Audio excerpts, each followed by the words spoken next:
Chapter 3. It must have been some imp of the perverse, or some sardonic pull from dark, hidden sources, which made me change my plans as I did. I had long before resolved to limit my observations to architecture alone, and I was even then hurrying toward the square in an effort to get quick transportation out of this festering city of death and decay. But the sight of old Zadok Allen set up new currents in my mind and made me slacken my pace uncertainly. I had been assured that the old man could do nothing but hint at wild, disjointed, and incredible legends, and I had been warned that the natives made it unsafe to be seen talking to him. Yet the thought of this aged witness to the town's decay, with memories going back to the early days of ships and factories, was a lure that no amount of reason could make me resist. After all, the strangest and maddest of myths are often merely symbols or allegories based upon truth, and old Zadok must have seen everything which went on around Innsmouth for the last 90 years.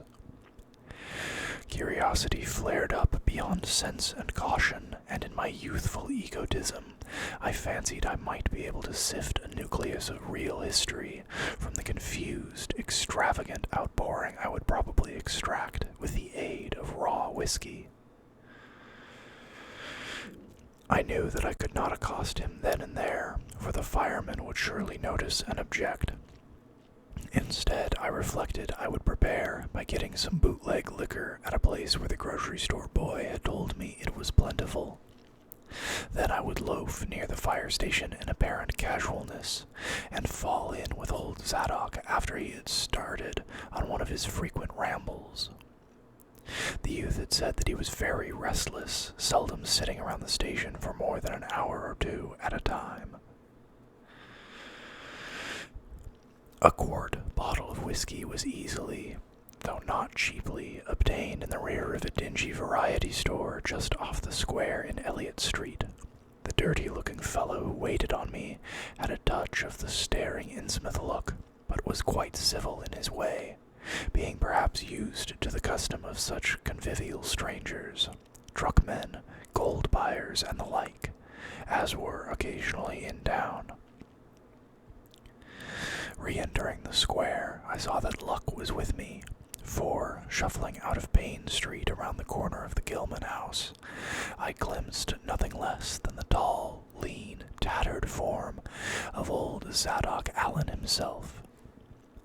In accordance with my plan, I attracted his attention by brandishing my newly purchased bottle, and soon realized that he had begun to shuffle wistfully after me as I turned into Waite Street on my way to the most deserted region I could think of. I was steering my course by the map the grocery boy had prepared, and was aiming for the wholly abandoned stretch of southern waterfront which I had previously visited. The only people in sight there had been the fishermen on the distant breakwater, and by going a few squares south, I could get beyond the range of these, finding a pair of seats on some abandoned wharf, and being free to question old Zadok, unobserved for an indefinite time. Before I reached Main Street, I could hear a faint and wheezy, "Hey, mister," behind me, and I presently allowed the old man to catch up and take copious pulls from the quart bottle. I began putting out feelers as we walked amidst the omnipresent desolation and crazily tilted ruins, but found that the aged tongue did not loosen as quickly as I had expected. At length I saw a grass-grown opening toward the sea between crumbling brick walls, with the weedy length of an earth and masonry wharf projecting beyond. Piles of moss-covered stones near the water promised tolerable seats, and the scene was sheltered from all possible view by a ruined warehouse on the north. Here, I thought, was the ideal place for a long, secret colloquy. So I guided my companion down the lane and picked out spots to sit in amongst the mossy stones. The air of death and desertion was ghoulish, and the smell of fish almost insufferable, but I was resolved to let nothing deter me. About 40 hours remained of conversation About 4 hours remained of conversation if I were to catch the 8 o'clock coach for Arkham, and I began to dole out more liquor to the ancient tippler, meanwhile eating my own frugal lunch. In my donations I was careful not to overshoot the mark, for I did not wish Zadok's vinous garrulousness to pass into a stupor. After an hour his furtive taciturnity showed signs of disappearing, but much to my disappointment he still sidetracked my questions about Innsmouth and its shadow-haunted past. He would babble of current topics, revealing a wide acquaintance with newspapers, and a great tendency to philosophize in a sententious village fashion. Toward the end of the second hour, I feared my quart of whiskey would not be enough to produce results, and I was wondering whether I had better leave old Zadok and go back for more. Just then, however, chance made the opening which my questions had been unable to make, and the wheezing ancient's rambling took a turn that caused me to lean forward and listen alertly. My back was toward the fishy-smelling sea, but he was facing it, and something or other had caused his wandering gaze to light on the low, distant line of Devil Reef, then showing plainly and almost fascinatingly above the waves. The sight seemed to displease him, for he began a series of weak curses which ended in a confidential whisper and a knowing leer. He bent toward me, took hold of my coat lapel, and hissed out some hints that could not be mistaken. "Thar's where it all began, that cursed place of all wickedness whar the deep water starts. Gates o' hell, sheer drop down to a bottom no soundin' line can deck. Old Cap'n Obed done it, him that found out more'n what was good for him in the South Sea Islands. Everybody was in a bad way them days. Trade falling off, mills losing business, even the new ones, and the best of our men folks killed, a privateering in the War of 1812, or lost in the Elizabeth brig and the Ranger scow, both of 'em on Gilman ventures. Obed Marsh had 3 ships afloat, Brigantine Columby, Brig Hefty, and Bark Symmetry Queen. He was the only one as kept on with the East Ingy and Pacific trade, though Esdras Martin's barkentine Malay bride made a venture as late as 28. Never was nobody like Captain Obed. Old Lemma Satan, heh heh. I can mind a tellin' about furrin parts, and callin' all the folks stupid for goin' to Christian meetin' and bearin' their burdens meek and lowly. Says they orter get better gods like some of the folks in the Ingies. Gods as 'd bring 'em good fishin' in return for their sacrifices, and 'd really answer folks' prayers. Matt Elliot, his first mate, talked a lot too, only he was agin folks doing any heathen things. Told about an island east of Othite, whar they was a lot of stone ruins older'n anybody knew anything about, kinda like them on Bon Ape in the Carolines, but with cravens of faces that looked like the big statues on Easter Island.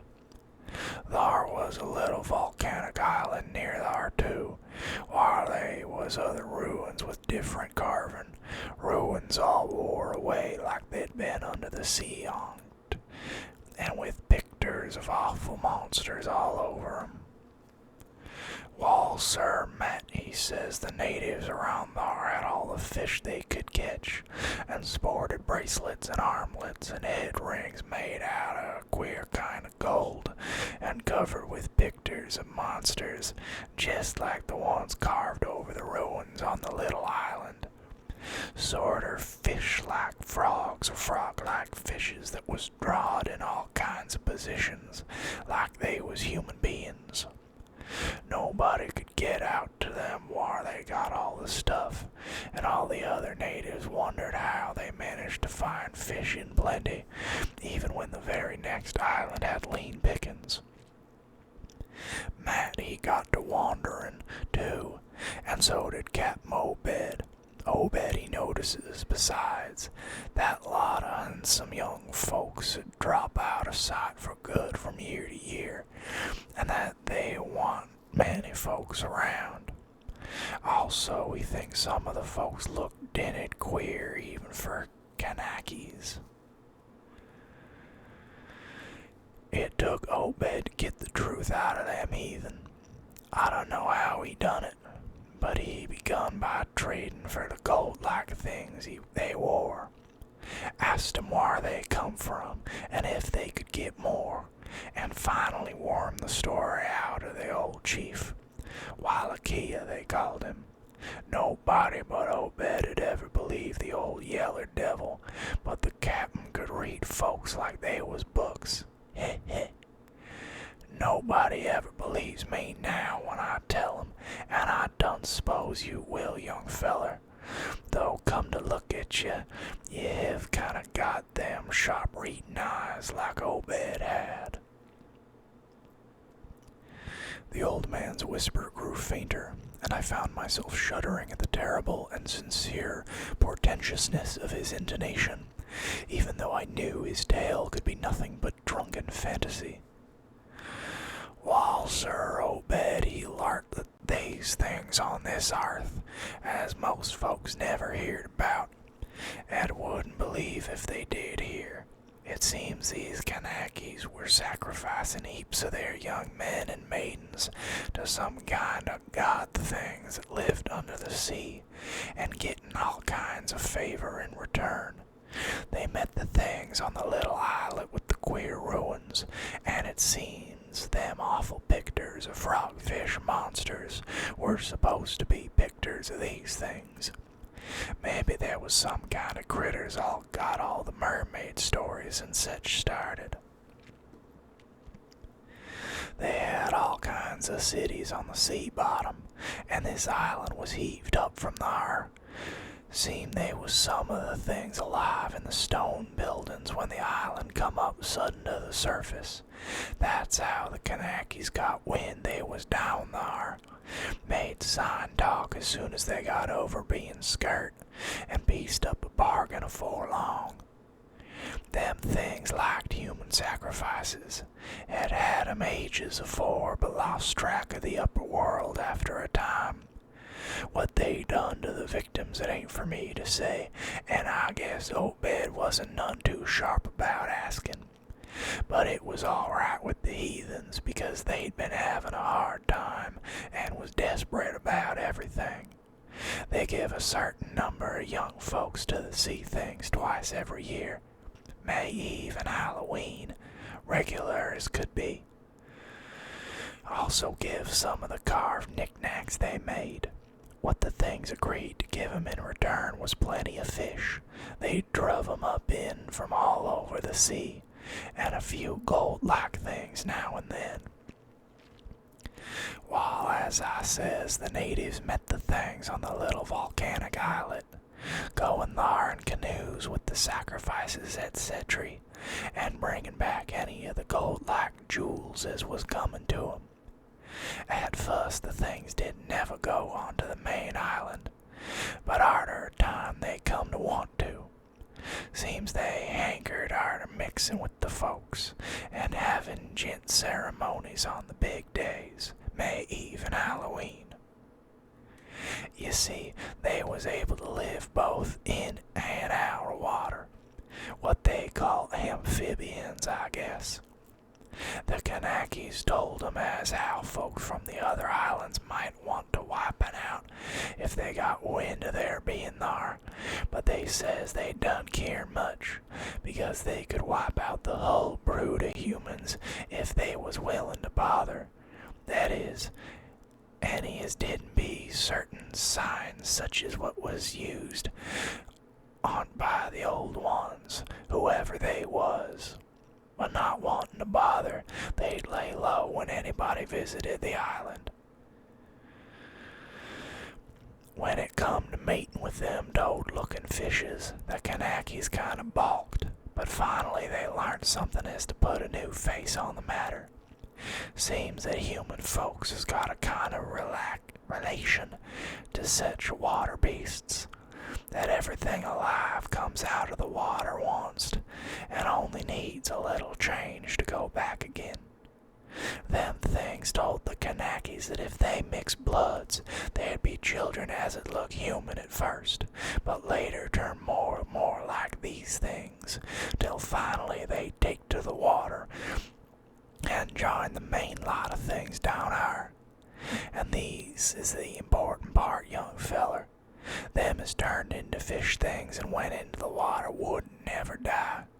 Them things never died except they was killed violent. Wall, sir, it seems by the time Obed knowed them islanders, they was all full of fish blood from the deep water things. When they got old and begun to show it, they was kept hid until they felt like taking to the water and quitting the place. Some was more tetched than others, and some never did change quite enough to take to the water. But mostly they turned out just the way them things said. Them as was born more like the things changed early, but them that was nearly human sometimes stayed on the island till they was past 70, though they'd usually go down under for trial trips afore that. Folks as had took to the water generally come back a good deal to visit, so a man 'd often be a-talking to his own 5 times great-grandfather who'd left the dry land a couple of 100 years or so afore. Everybody got out of the idea of dying, except in canoe wars with the other islanders, or as sacrifices to the sea gods down below, or from snake bite or plague or sharp galloping ailments or something afore they could take to the water, but simply looked forward to a kind of change that wasn't a bit horrible a while.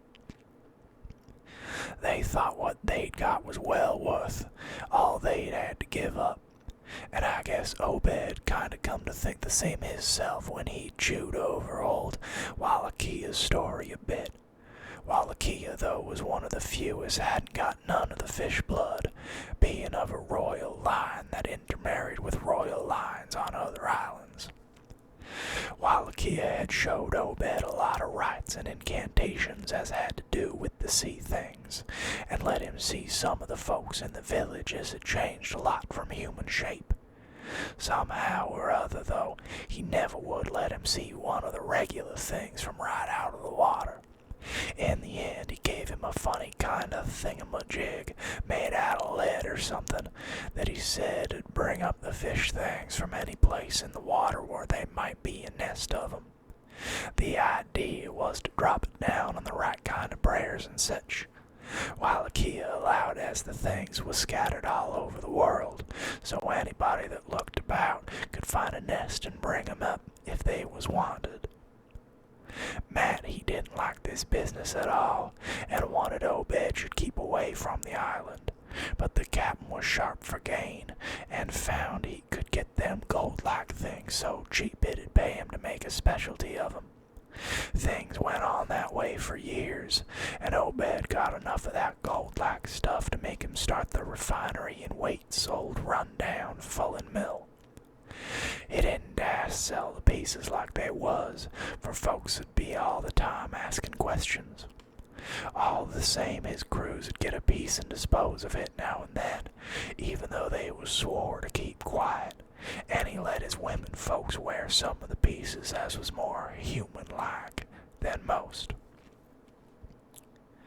Well, come about 38, when I was 7 years old, Obed he found the island people all wiped out between voyages. Seems the other islanders had gotten wind of what was going on, and had took matters into their own hands. Suppose they must have had, after all. Them old magic signs, as the sea thing says, was the only things they was afeard of. No telling what any of them Kanakis will chance to get a holt of when the sea bottom throws up some island with ruins older in the deluge. Pious cusses these was.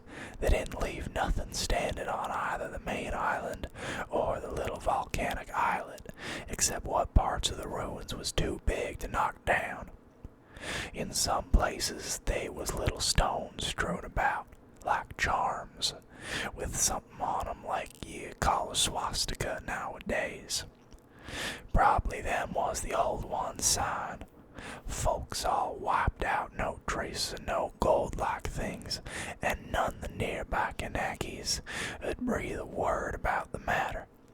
Wouldn't even admit there'd ever been any people on that island.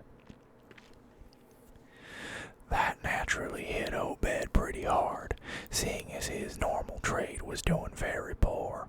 It hit the whole of Innsmouth too, because in seafaring days what profited the master of a ship generally profited the crew proportionate.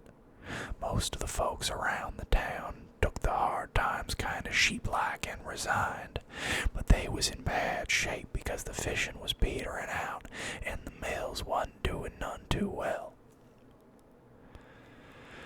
Then's the time Obed he began a-cursin' at the folks for being dull sheep and praying to a Christian heaven, as didn't help 'em none.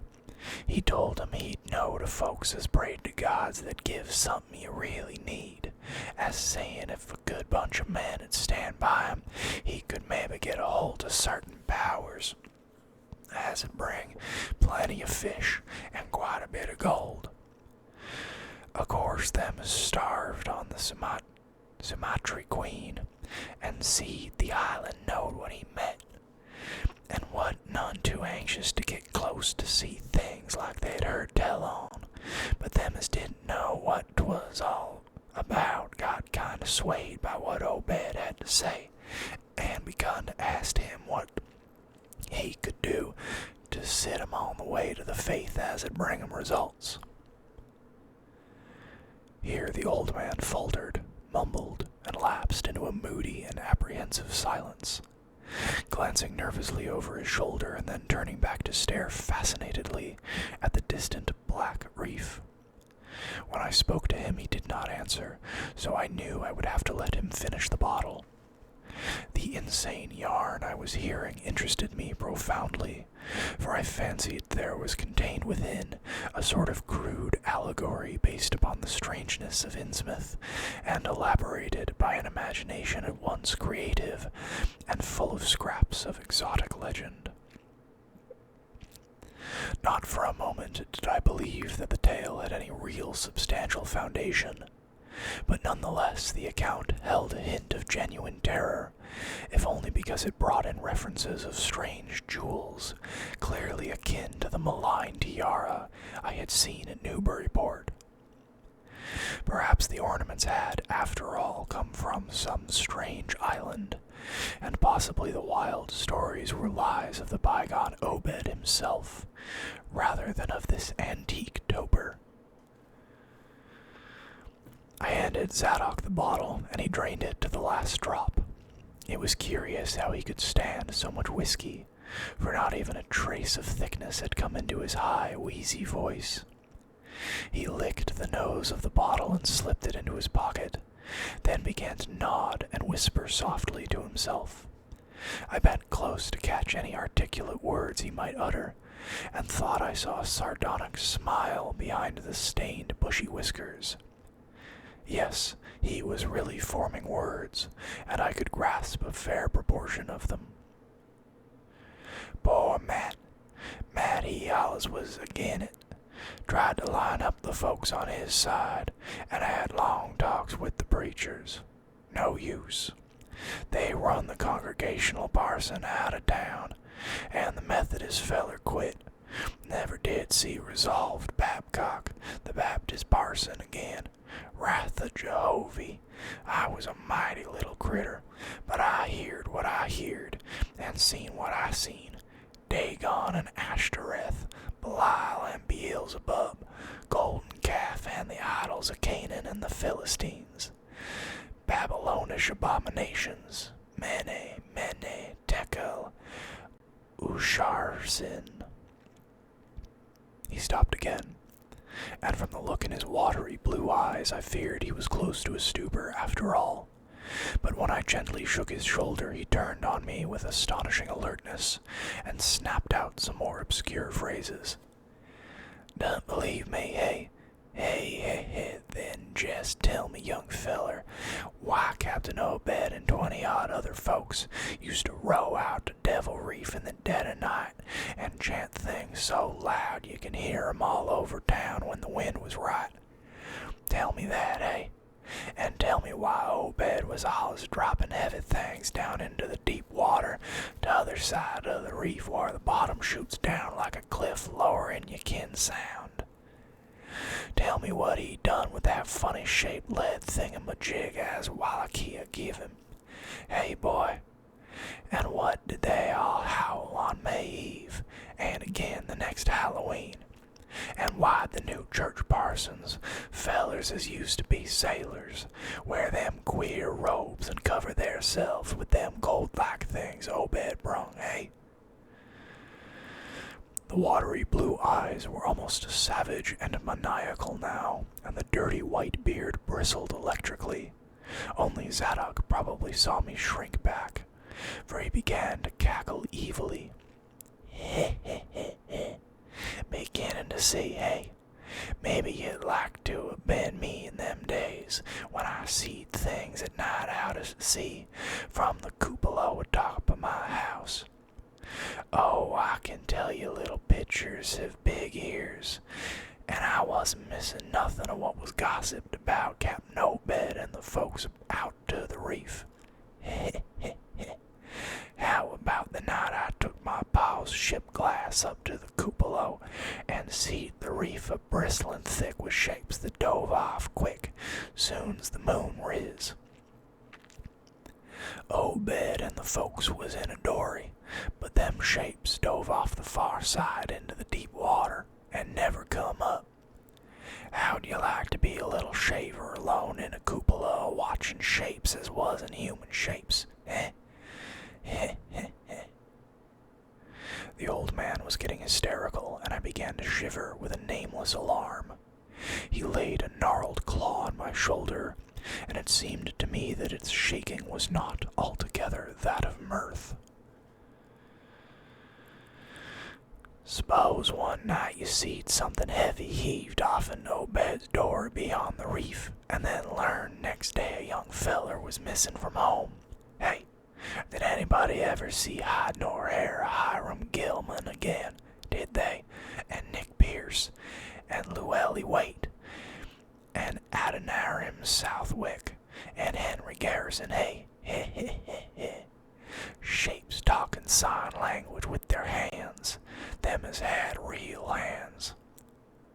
Well, sir, that was the time Obed began to get on his feet again.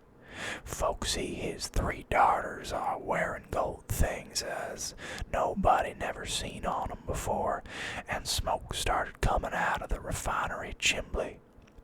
Other folks was prospering too.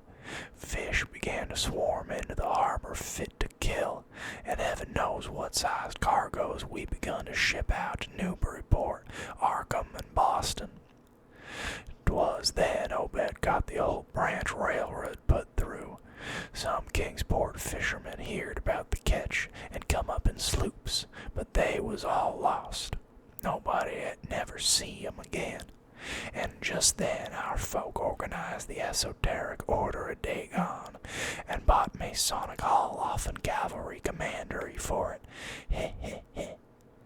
Matt Elliott was a Mason, and again the selling, but he dropped out of sight just then. Remember, I ain't saying Obed was set on having things just like they was on Kanaki Isle. I don't think he aimed at fuss to do no mixin', nor raise no youngsters to take to the water and turn into fishes with eternal life. He wanted them gold things, and was willing to pay heavy, and I guess guess the others was satisfied for a while. Come in 46, the town done some looking and thinking for itself. Too many folks missing, too much wild preaching and meeting of a Sunday, too much talk about that reef. I guess I done a bit by telling Selectman Mowry what I see from the cupola. They was a party one night as follered Obed crowd out to the reef, and I heard shots betwixt the dories. Next day, Obed and 32 others was in gaol, with everybody a-wondering just what was afoot and just what charge agin him could he got to Holt. God, if everybody looked ahead, a couple of weeks later when nothing had been thrown in the sea for that long. Zadok was showing signs of fright and exhaustion, and I let him keep his silence for a while, though glancing apprehensively at my watch. The tide had again turned and was coming in now, and the sound of the waves seemed to arouse him. I was glad of that tide, for at high water the fishy smell might not be so bad. Again I strained to catch his whispers. That awful night, I seed 'em. I was up in the cupola. Hordes of 'em, swarms of 'em, all over the reef and swimming up the harbor into the Monuxet. God, what happened in the streets of Innsmouth that night? They rattled our door, but Pa wouldn't open. Then he clumb out the kitchen winder with his musket to find Selectman Mowry and see what he could do.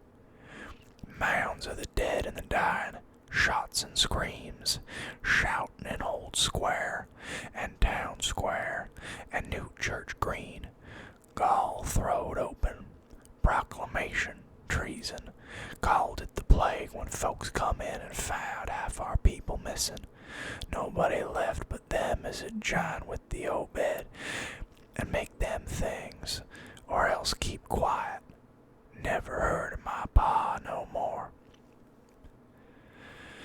The old man was panting and perspiring profusely. His grip on my shoulder tightened. Everything cleaned up in the morning, but they was traces. Obed, he kinder takes charge and says things is going to be changed. Others are worship with us at meeting time, and certain houses has got to be entertaining guests. They wanted to mix like they done with the Kanaki's, and he for one didn't feel bound to stop 'em. Far gone was Obed, just like a crazy man on the subject. He says they brung us fish and treasure, and should have what they hankered after.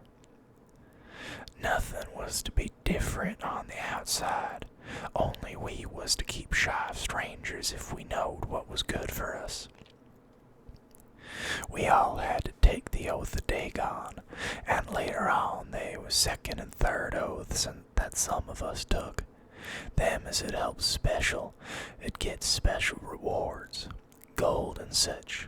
No use balking, for they was millions of them down thar. They'd rather not start rising and wiping out humankind, but if they was gave way and forced to, they could do a lot towards just that. We didn't have them old charms to cut 'em off like folks in the South Sea did, and them Kanakis would have never given away their secrets. Yield up enough sacrifices and savage knickknacks and harborage in the town when they wanted it, and they'd let well enough alone. Wouldn't bother no strangers as might bear tales outside, that is, without they got prying. All in the band of the faithful, order a Dagon, and the children should never die, but go back to the mother Hydra and father Dagon, what we all come from onst.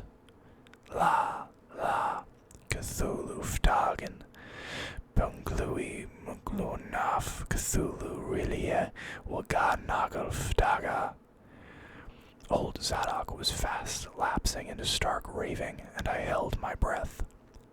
Poor soul, to what pitiful depths of hallucination had his liquor, plus his hatred of the decay, alienage, and disease around him, brought that fertile, imaginative brain.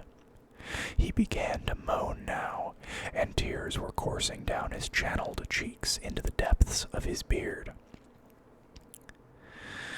God, what I seen since I was 15 years old. Many tekel o farson. The folks as was missing, and them as killed theirselves. Them as told things in Arkham or Ipswich or such places was all called crazy, like you're calling me right now. But God, what I seen. They'd have killed me long ago for what I know, only I took the first and second oaths of Dagon off an Obed, so was protected, unless in a jury of 'em proved I told things knowing and deliberate. But I wouldn't take the third oath. I'd have died rather than take that. It got worse around Civil War time, when children born since 46 began to grow up. Some of 'em, that is. I was afeard, never did no prying after that awful night, and never seen one of them close to in all my life. That is, never no full-blooded one. I went to the war, and if I had any guts or sense I'd have never come back, but settled away from here. But folks wrote me things wasn't so bad. That, I suppose, was because government draftmen was in town arter 63. Arter the war it was just as bad again. People begun to fall off. Mills and shops shut down. Shipping stopped and the harbor choked up. Railroad give up, but they never stopped swimming in and out of the river from that cursed reef of Satan. And more attic windows got boarded up. And more noises was heard in the houses as wasn't supposed to have nobody in 'em. Folks outside have their stories about us. Suppose you've heard a plenty of 'em, seeing what questions you asked. Stories about things they've seen now and then, and about that queer jewelry that still comes in from somewheres, and ain't quite all melted up. But nothing never gets definite. Nobody'll believe nothing. They call them gold-like things pirate loot, and allow the Innsmouth folks is fur and blood, or is distempered or something.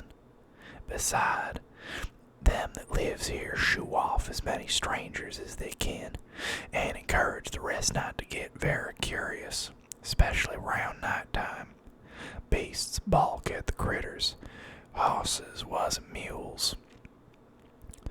But when they got the autos, that was all right. In 46, Captain Obed took a second wife that nobody in the town never see. Some says he didn't want to, but was made to by them as he'd called in. Had 3 children by her. 2 has disappeared young, but one gal has looked like anybody else and was educated in Europe. Obed finally got her married off by a trick to an Arkham feller as didn't suspect nothing. But nobody outside'll have nothing to do with Innsmouth folks now. Barnabas Marsh that runs the refinery now is Obed's grandson by his first wife, son of Onesiphorus, his eldest son. But his mother was another of them as wasn't never seen outdoors. Right now Barnabas is about changed. Can't shut his eyes no more, and is all out of shape. They say he still wears clothes, but he'll take to the water soon. Maybe he's tried it already. They do sometimes go down for little spells before they go down for good. Ain't been seed about in public for nigh on 10 year. Doesn't know how his poor wife can feel. She come from Ipswich, and they nigh lynched Barnabas when he courted her 50-odd years ago. Obed, he died in 78, and all the next generation is gone now. The first wife's children dead, and the rest, God knows. The sound of the incoming tide was now very insistent, and little by little it seemed to change the old man's mood from maudlin tearfulness to watchful fear.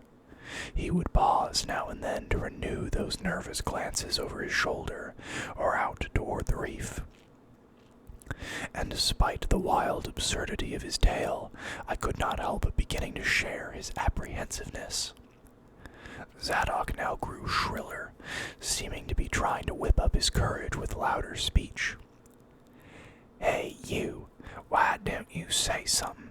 How'd you like to be living in a town like this, with everything a-rotting and dying and boarded up monsters crawling and bleating and barking and hopping around black cellars and attics everywhere you turn? Hey, how'd you like to hear the howling night after night from the churches and order a Dagon Hall, and know what's doing part of the howling? How'd you like to hear what comes from that awful reef every May Eve and Hallow Mass? Hey? Think the old man's crazy, eh? Well, sir, let me tell you that ain't the worst." Zadok was really screaming now, and the mad frenzy of his voice disturbed me more than I care to own.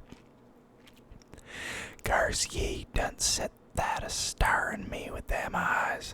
I tell Obed Marsh he's in hell, and he's got to stay thar. In hell, I says. Can't get me. I ain't done nothing nor told nobody nothing. Oh, you young feller. Well, even if I haven't told nobody nothing yet, I'm a-going to now. You just sit still and listen to me, boy. This is what I ain't never told nobody. I says I didn't get to do prying arter that night, but I found things out just the same. You want to know what the real horror is, hey? Well, it's this. It ain't what them fish devils has done, but what they're a-gonna do. They're a-bringing things up out of where they came from into the town. Been doing it for years, and slacking it up lately. Them houses north of the river betwixt Water and Main Streets is full of 'em. Them devils and what they brung. And when they get ready, I say when they get. Ever hear tell of a shoggoth? Hey, d'ye hear me? I tell ya I know what them things be. I seen 'em one night when... yeah. The hideous suddenness and inhuman frightfulness of the old man's shriek almost made me faint.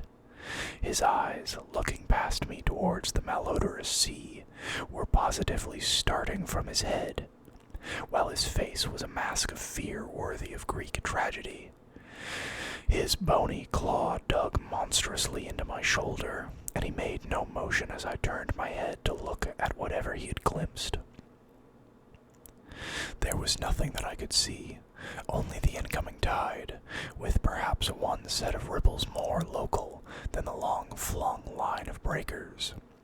But now Zadok was shaking me, and I turned back to watch the melting of that fear-frozen face into a chaos of twitching eyelids and mumbling gums. Presently his voice came back, albeit as a trembling whisper. "Get out of here. Get out of here. They seen us. Get out for your life. Don't wait for nothing. They know now. Run for it. Quick, out of this town." Another heavy wave dashed against the loosing masonry of the bygone wharf, and changed the mad ancient's whisper to another inhuman and blood-curdling scream. "Ay-ya-ya." Before I could recover my scattered wits, he had relaxed his clutch on my shoulder and dashed wildly inland toward the street, reeling northward around the ruined warehouse wall. I glanced back at the sea, but there was nothing there, and when I reached Water Street and looked along it toward the north, there was no remaining trace of Zadok Allen.